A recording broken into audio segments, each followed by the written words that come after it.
சிவாலயத்தை பொறுத்தவரை எப்படி சொல்கிறதுன்னு சொல்லி பார்த்தோம்னா, கோவிலுக்குள்ளாக நுழையும் பொழுதே முதல்ல இந்த கோபுரத்தை பார்த்து தரிசித்துக் கொண்டே உள்ளே நுழைகிறோம்.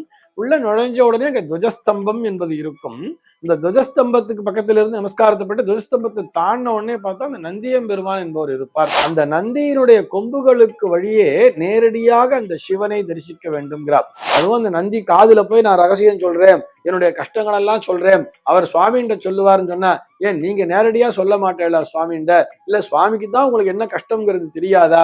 ஆனால் வைஷ்ணவ சம்பிரதாயத்தை பொறுத்தவரை, இந்த பெருமாள் கோவில்ல பொறுத்த வரைக்கும் முதலிலே தாயார் சந்நிதிக்கு செல்ல வேண்டியது. தாயாரை தரிசனம் செய்துவிட்டு அப்படியே பிரதட்சணமாக வலம் வந்து மூலவரை சென்று தரிசிக்க வேண்டியது. இன்னைக்கு நம்ம என்ன பார்க்க போறோம் சொல்லி பார்த்தா, ஒரு நேயரினுடைய கேள்விக்கான விடையைத்தான் பார்க்க போகிறோம். இந்த நேயர் என்ன கேட்டிருக்காரு அப்படின்னு சொல்லி பார்த்தோம்னா, கோவிலுக்கு சென்றதும் முதலில் என்ன செய்ய வேண்டும்? சுவாமி தரிசனம் செய்ய வேண்டுமா அல்லது பிரகாரத்தை வலம் வர வேண்டுமா என்பதுதான் அவருடைய கேள்வியாக அமைந்திருக்கிறது. இதுல பார்த்தோம்னா, சிவாலய தரிசனத்திற்கு என்று ஒரு விதி உண்டு. அதே மாதிரி பெருமாள் கோவில், ஒரு வைஷ்ணவ சம்பிரதாயத்தை சேர்ந்த ஒரு பெருமாள் கோவில்ல போய் தரிசனம் பண்றதுக்குன்னு ஒரு விதிங்கிறது உண்டு. சிவாலயத்தை பொறுத்தவரை எப்படி சொல்கிறதுன்னு சொல்லி பார்த்தோம்னா, கோவிலுக்குள்ளாக நுழையும் பொழுதே முதல்ல இந்த கோபுரத்தை பார்த்து தரிசித்துக் கொண்டே உள்ளே நுழைகிறோம். உள்ள நுழைஞ்ச உடனே அங்க துவஜஸ்தம்பம் என்பது இருக்கும். இந்த துவஜஸ்தம்பத்துக்கு பக்கத்துல இருந்து நமஸ்காரத்தை பட்டு துவஜஸ்தம்பத்தை தாண்டின உடனே பார்த்தா அந்த நந்தியம்பெருமான் என்பவர் இருப்பார். பொதுவா சொல்றேன், அந்த நந்தியம்பெருமானுக்கு பின்னால் சென்று நின்று கொண்டு அந்த நந்தியினுடைய கொம்புகளுக்கு வழியே நேரடியாக அந்த சிவனை தரிசிக்க வேண்டும்ங்கிறார். ஒரு சில இடங்கள்ல பார்த்தோம்னா கொஞ்சம் உயரத்துல நந்தி அமைச்சிருப்பா, நம்மளால அதுக்கு பின்னாடி போய் நின்று பார்க்க முடியாது, பெரிய நந்தியா இருக்கும். அப்ப என்ன பண்ணணும்னு சொன்னா, உள்ள நுழையும் போதே நேரா சிவாலயம் அந்த மூலஸ்தானம்ங்கிறது தெரியும். அப்படி தரிசித்துக் கொண்டே கிட்ட போய் நந்திக்கு முன்னாடி நின்று கொண்டு வேண்டும். அந்த நந்தியம்பெருமான் இருக்கக்கூடிய அந்த நந்தியினுடைய சன்னதிக்கு முன்னாடி போய் நின்று நந்தியினிடத்திலே தலை வணங்கி அனுமதியை பெற வேண்டும். நான் உள்ளே நுழைவதற்கு இந்த சிவபெருமான் வீற்றிருக்கக்கூடிய இந்த இடமே கைலாயமாக நான் கருதுகிறேன், இந்த கைலாயத்திற்குள்ளாக நான் நுழைவதற்கு எனக்கு அனுமதி அளிப்பீராக என்று சொல்லி நந்தியம்பெருமானிடத்திலே வேண்டிக் கொள்ள வேண்டும்.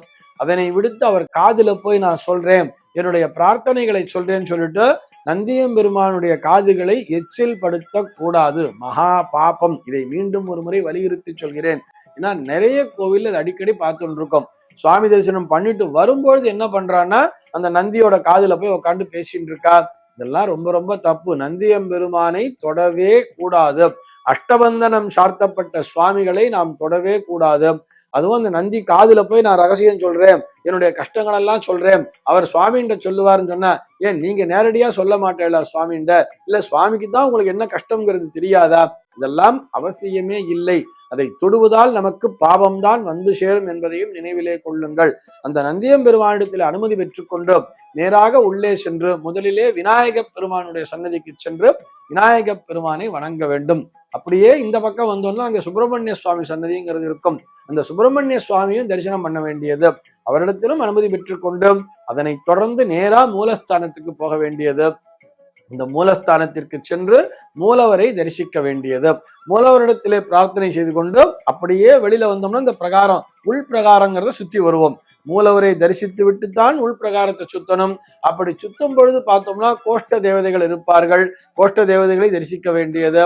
அதே மாதிரி அடுத்தது பார்த்தோம்னா நவகிரகங்களை வைத்திருப்பார்கள். நவகிரகங்களையும் அப்படியே சுத்தி வந்துட்டு அப்படியே நேரா வந்து நமஸ்கார தட்சிணாமூர்த்தி சன்னதிங்கிறது இருக்கும். தட்சிணாமூர்த்தியை வழிபட வேண்டியது. பின்னாடி லிங்கோத்பவரை வைத்திருப்பா, அந்த லிங்கோத்பவரையும் வழிபட வேண்டியதுதான் கோஷ்ட தேவதைகள்னு சொன்னேன். அப்படியே பிரதட்சணம் பண்ணி வரும்போது சண்டிகேஸ்வரர் சந்நிதி என்பது இருக்கும். அந்த சண்டிகேஸ்வரர் சந்நிதியிலும் வந்து அவர் தியானத்தில் இருப்பார். அவருடைய தியானத்தை கலைக்காமல் அழகா அவரண்டையும் பிரார்த்தனை வச்சுண்டு வெளியில வந்து மறுபடியும் துவஜஸ்தம்பத்துக்கு முன்னாடி நின்று நமஸ்காரத்தை பண்ணிட்டு சாஷ்டாங்க நமஸ்காரத்தை செய்ய வேண்டியது. அப்படியே முடிந்தால் வெளி பிரகாரத்தையும் ஒரு முறை பிரதட்சணம் செய்துவிட்டு வர வேண்டியது. ஆக என்ன பண்ணணும்னு சொன்னா, முதல்ல சுவாமி தரிசனம், அதுக்கப்புறம் தான் நம்ம பிரகாரத்தை வலம் வர வேண்டும். இல்லை நான் நேரா போயிட்டு இருந்தேன், ஆனா சுவாமி சன்னதிக்குள்ள போகும்பொழுது திரை போட்டிருந்தா, சுவாமி சன்னதியில திரை போட்டிருக்கா, அங்க கொஞ்சம் நேரம் ஆகும் போல இருந்தது, அதனால நான் முதல்ல உள் பிரகாரத்தை சுத்தி வந்துட்டேன், சுத்தி வந்த உடனே அங்க வந்து ஸ்கிரீனை விளக்கிட்டா நான் சுவாமி தரிசனம் பண்ணேன்னு சொன்னால் அதிலும் தவறு ஏதும் கிடையாது. தாராளமாக நீங்கள் உள்பிரகாரத்தை வலம் வந்த பிறகும் மறுபடியும் ஒரு முறை சுவாமியை தரிசனம் செய்யலாம்ங்கிறதுக்காக சொல்றேன். மறுபடியும் ஒரு முறை தரிசனம் செய்தாலும் சரி, அல்லது நான் போகும்போதே ஸ்கிரீன் போட்டிருக்கணும் பொழுது இறைவனிடத்துல அப்படியே மனசார பிரார்த்தனை பண்ணிட்டு அப்படியே ஒரு ஜபத்தினை செய்து கொண்டே நம சிவாயா என்கின்ற அந்த பஞ்சாட்சரத்தை தொடர்ந்து உச்சரித்துக் கொண்டே அப்படியே பிரதட்சணம் பண்ணிட்டு உள்பிரகாரத்தை பிரதட்சணம் பண்ணிட்டு வந்து கூட அந்த நேரத்துல கூட நம்ம சுவாமியை தரிசனம் செய்யலாம். அங்க முக்கியம் எதுன்னு சொன்னா இறைவனை வணங்க வேண்டும், அதிலே நம்முடைய கவனமானது செல்ல வேண்டும் என்பதுதான். அந்த இடத்திலே நாம் மனம் என்பது சஞ்சலப்படாமல் அமைதியாக இருக்க வேண்டும். சுச்சோ ஸ்கிரீன் போட்டாலா, எனக்கு ஆபீஸுக்கு டைம் ஆயிடுச்சு, வா அப்படி இருக்கா இப்படி இருக்கான்னு சொல்லிட்டு ஊர் வம்பு பேசுவது, ஊர்க்கதைகளை பேசுவது, அல்லது நம்முடைய மனதிலே சிந்தனையை சிதற விடுவது, இது போன்ற விஷயங்கள் இருக்கக்கூடாது. நமக்கு அவகாசம் இல்லைன்னு சொன்னா கூட நம்ம முதல்ல பிரதட்சணம் பண்ணிட்டு வந்து கூட சுவாமியை தாராளமாக நமஸ்காரம் பண்ணலாம். இதே பெருமாள் கோவிலுக்கு போறோம் அப்படின்னு சொன்னா, பெருமாள் கோவிலுக்கு செல்லும் பொழுதும் அப்படியே உள்ளே நுழையும்போது வாசல்ல பார்த்தா ஒரு சில ஆலயங்கள்ல பெரிய திருவடி இருப்பார், ஒரு சில ஆலயங்கள்ல சிறிய திருவடி ஆஞ்சநேய சுவாமி வச்சிருப்பார். அவர்களிடத்திலே நமஸ்காரத்தை பண்ணிட்டு உள்ளே போவதற்கு அனுமதியை பெற்றுக்கொண்டு நேராக உள்ளே செல்லும் பொழுது முதலிலே தாயார் சந்நிதிக்கு சென்று விட வேண்டும்.